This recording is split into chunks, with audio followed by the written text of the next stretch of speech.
तो आपने सुना ये 4 बातें कितनी इंपॉर्टेंट। अब देखिए आगे दूसरा सत्संग।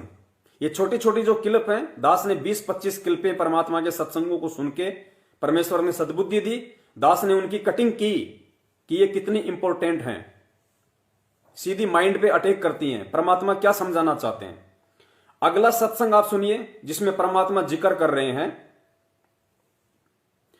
कि जब वो परमात्मा यहां आएगा, हमें अपना ज्ञान समझाएगा, हमें उस परमात्मा के विषय में जानकारी होगी, अपने लोक के विषय में जानकारी होगी, इस गंदे लोक के विषय में हमारे को अच्छे से जानकारी होगी। क्योंकि अब आज से पहले तो हम यहीं पे सारे सुख ढूंढ रहे थे, फिर परमात्मा ने आके बताया कि इससे असंख्य गुणा सुख तो सतलोक में है। उसके बाद भक्ति के प्रभाव से, उन मंत्रों की शक्ति से हमारे अंदर सतलोक जाने की तड़प बनेगी। फिर परमात्मा कहते हैं कि एक समय ऐसा आएगा तुम उस परमात्मा के प्रेम में तुम्हारे आंसू बहेंगे, उस परमात्मा के प्रेम में तुम्हारे आंसू बहेंगे। पुण्यात्मा एक बार सुन लीजिए, उसके बाद दास इस पे थोड़ा सा विश्लेषण करेगा। अब क्या बताते हैं, आवे ब्रहा कबीर लेन ने खुश होकर चालिए, और प्रेम की बारिश होने लागे फिर मलमल ना लिए। उस परमात्मा के प्रेम में आपकी रह रहकर आंसू बहेंगे। तो यह परमात्मा कह रहे हैं, परम पूज्य सतगुरु रामपाल जी महाराज जी कह रहे हैं कि आवे बेरा कबीर लेवण ने खुश होकर चालिए।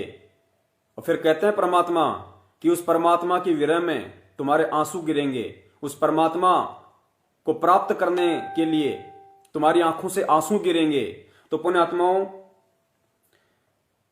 अगर परमात्मा के प्रेम में हमारे आंसू गिरेंगे तो ये कोई छोटी सी बात नहीं कही परमेश्वर ने। अब जब हम इस पे विचार करेंगे तो मालूम पड़ेगा कि परमात्मा कौन है। यहां पे परमेश्वर कहते हैं कि आपके जब जानकारी आपको हो जाएगी, उसके बाद उस परमात्मा के प्रेम में आपके आंसू गिरेंगे आंखों से। तो पुण्यात्माओं, कौन से परमात्मा के प्रेम में हमारे आंसू गिरेंगे? और आज से पहले जिन कुछ अच्छी आत्माओं के आंसू गिरते हैं तो किसको याद करके गिरते हैं? अगर आपके मन में, आपकी आत्मा में कभी अगर वो प्यार जागृत होता है परमात्मा के प्रति, आंसू यदि कभी आपके आए होंगे आरती करते समय, मंत्र करते समय, परमात्मा का कोई शब्द सुनते समय, या उस परमात्मा को याद करके, तो अब आप स्वयं विचार करो कि अगर आपकी आंखों में कभी आंसू आए हैं, आपको कभी रोना आया है, आपकी आत्मा कभी अगर गीली हुई है, तो कौन से परमात्मा को देख के, कौन से परमात्मा के प्रेम में, गुरुजी के प्रेम में, या जिनको हम कबीर परमात्मा मानते हैं जो 650 साल पहले आए थे, दाढ़ी मूछ वाली जो फोटो है, जो तस्वीर है, आप खुद विचार करो। आप अपने जीवन में सबसे ज्यादा चिंतन किसका करते हो? आपकी आंखों में अगर कभी आंसू आए हैं तो किसको सोच के आए हैं, किसको याद करके आए हैं? मैं 99% आपको कह सकता हूं जो मेरी स्थिति है, कबीर परमात्मा के विषय में सोच के, जिनको हम अपनी मनमुखी धारणा से ये मान चुके हैं कि 650 साल पहले वाला जो स्वरूप है परमात्मा का, जिसमें दाढ़ी मूछ है, वही कबीर जी हैं। ऐसी हमने अपनी तरफ से मनमुखी सोच बना रखी है।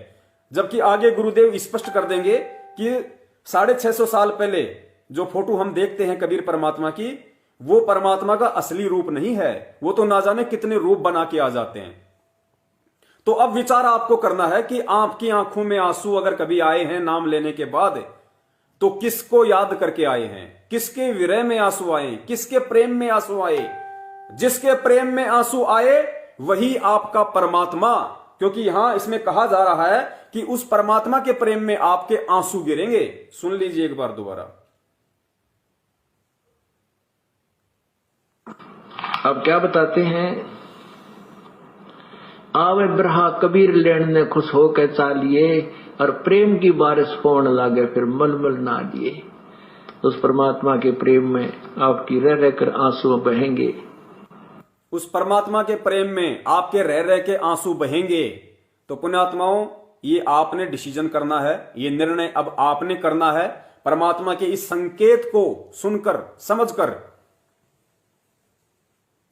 अगर आपके आंसू, आपको कभी रोना, आपको याद, आपके मन में वो तड़प अगर गुरुजी को देख के, गुरुजी के विषय में सोच के आती है, तो फिर परमात्मा कौन है? आपका परमात्मा कौन है? मेरे को कभी भी जो परमात्मा का 650 साल पहले वाला जो स्वरूप है, दाढ़ी मूंछ वाला, उस स्वरूप को याद करके मुझे कभी भी रोना नहीं आता, कभी मेरी आंखों में आंसू नहीं आए। और हो सकता है दिन में मैं कभी उनको याद भी ना करूं। वो 650 साल पहले वाला जो स्वरूप है परमात्मा का, दाढ़ी मूंछ वाला, मुझे तो 5-5 दिन भी याद नहीं आता, क्योंकि ना मैं उस स्वरूप के अपने घर में फोटो रखता, ना मैं उस स्वरूप के विषय में ज्यादा सोचता, ना मैं कोई चिंता करता। मैं अगर ज्यादा से ज्यादा सोचता हूं, चिंतन करता हूं, यदि मैं मनन करता हूं और मेरी आंखों से अगर आंसू गिरते हैं, यदि मेरे हृदय में यदि किसी की सूरत को लेके अगर पीड़ा उत्पन्न होती है, तो केवल मेरे परम पूज्य सतगुरु रामपाल जी महाराज जी है, मेरे गुरुदेव है, मेरे सतगुरु हैं। उन्हीं को मैं अपना कबीर परमात्मा मानता हूं, उन्हीं को मैं अपना सब कुछ मानता हूं, अपना इष्ट मानता हूं। तो मेरे साथ जो भी घटनाएं भक्ति मार्ग की घटती हैं, अपने गुरुदेव को याद करके घटती हैं। तो यहां जो संकेत परमेश्वर ने किया है कि उस परमात्मा के प्रेम में आपके आंसू बहेंगे, तो पुण्यात्माओं विचार कर लेना, जो व्यक्ति भक्ति करने के मकसद से इस मार्ग पे जुड़ा होगा और जो भक्ति कर रहा है अभी तक भी, 99% आत्माओं की दास कह सकता है कि अगर आंखों से आंसू आए हैं, यदि उनको तड़प उठी है, आरती करते समय, सत्संग सुनते समय, मंत्र करते समय, याद करके, शब्द सुन के, केवल अपने गुरुदेव ही उनको याद आते हैं, अपने गुरुदेव। तो परमात्मा कौन हुए? किसके विरह में आपके आंसू आए? जिसके विरह में आपके आंसू आए वही आपका परमात्मा है। अगर कबीर जी को दाढ़ी मूंछ वाले स्वरूप को याद करके अगर आपकी आंखों में आंसू आए हैं, तो वही आपके परमात्मा है। और यदि आपके गुरुदेव को सोच के, उनकी बातों को विचार करके, उनके सत्संगों को याद करके, बरवाला आश्रम में उनकी मीठी मीठी यादें जो कभी कभार हमारे अंदर आ जाती हैं, हम कैसे उनसे आशीर्वाद लिया करते थे, कैसे गुरुदेव सत्संग करते थे, कैसे हम अपने मन की बात कहा करते थे, आरती करते समय जो मार्मिक शब्द परमात्मा के, सत्संगों में जो मार्मिक वाणी जो है उस मालिक की, तो जो भगत होगा, भगत को केवल अपने गुरु को याद करके ही सारी ये घटनाएं घटेंगी। तो फिर परमात्मा कौन हुआ? भगवान कौन हुआ? इष्ट कौन हुआ? क्योंकि इष्ट उसको कहते परमात्मा को, परमात्मा और इष्ट दोनों एक ही नाम है। तो आज का हमारा जो विषय चल रहा है वो ये चल रहा है, क्या गुरु और इष्ट अलग अलग होते हैं? कबीर जी की भक्ति, सत भक्ति में, तो आपकी आंखों में अगर आपके गुरुदेव को याद करके आंसू आते हैं, तो आपका इष्ट आपका गुरु है। क्योंकि यहां आंसुओं के साथ में गुरु जी ने परमात्मा शब्द यूज किया है, गुरु शब्द यूज नहीं किया कि आपके गुरु के प्रेम में आंसू बहेंगे। नहीं, उस परमात्मा के प्रेम में आंसू बहेंगे। ये सारी ऑडियो दास ग्रुपों में डाल देगा, जितने भी सत्सेवक भाई बहन व्हाट्सएप पे जुड़े हुए हैं, ये सारी छोटी छोटी ऑडियो दास आज रात को ही ग्रुपों में डाल देगा।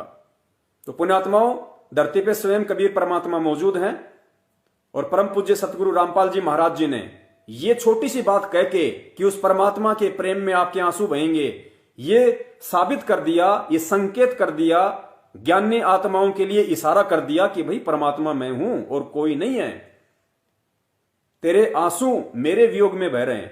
आज अगर हम रोते हैं कभी कभार, हमारे अंदर जो पीड़ा उत्पन्न होती है विरह वाली, तो हिसार जेल में बैठे हुए गुरुदेव को याद करके होती है, सतलोक में बैठे हुए कबीर परमेश्वर को याद करके नहीं होती, उनके उस रूप को याद करके नहीं होती, गुरु को याद करके होती है। क्योंकि हमारे सुख दुख को हमारे गुरु ने सुना है, हमें आशीर्वाद, हमें लाभ, हमें अगर बचाया है तो हमारे गुरुदेव ने बचाया है, सत्संग सुनाए हैं तो गुरुदेव ने सुनाए हैं, सुख दुख के साथी हैं तो हमारे गुरुदेव हैं। हम अगर किसी से कोई आध्यात्मिक डिमांड करते हैं तो अपने गुरुदेव से करते हैं, घर में पूजा पाठ आरती मंत्र सुमरण करते हैं तो उनका ध्यान लगा के करते हैं। तो परमात्मा कौन हुआ?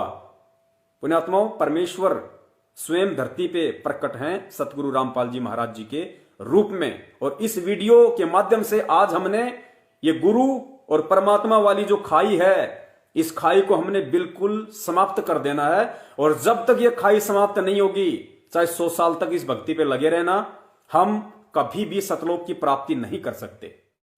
तन मन शीस ईस अपने पे, तन मन शीस ईस अपने पे, पहले में चोट चढ़ावे जब कोई राम भक्त गत पावे हो जी, जब कोई राम भक्त गत पावे हो जी।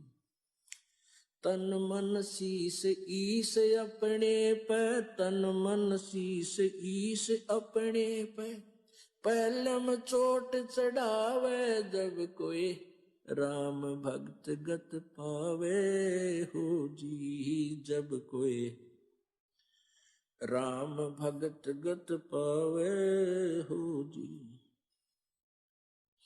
भाई सतगुरु तिलक अजप्पा माला, युक्त जटा रखवावे, सतगुरु तिलक अजप्पा माला, युक्त जटा रखवावे।